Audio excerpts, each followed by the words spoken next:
toothpaste, toothbrush, noodles, yun lang. At bayan ko aking nakita, isang dalagang nakadungaw sa bintana. Natulala ako, laglag ang puso ko. Nalaglag din ang suka. Burger! Ay! Pati-pati ko, Napasigaw si Aling Nena. Ako naman ay parang nakuryenteng pusa.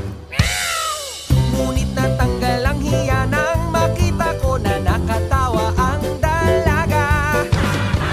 Panay ang sorry ko sa pagmamadali. Nakalimutan pa ang sukli ko. pagdating sa bahay, nanggalit si nanay, pero oks lang ako ay inlaba mo ng tunay. Tindahan ni Aling Nena, parang isang kwentong pampelikula. Mura na at sari-sari pa ang itinitira, pero ang tanging nais ko ay di nabibili ng pera. Pumunta ako sa tindahan kinabukasan para makipagkilala.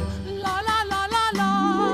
Ngunit sabi ni Aling Nena, Habang maaga, wag ka nang umasa. Anak niya'y aalis na papuntang Canada. 3 araw na lang ay babay na.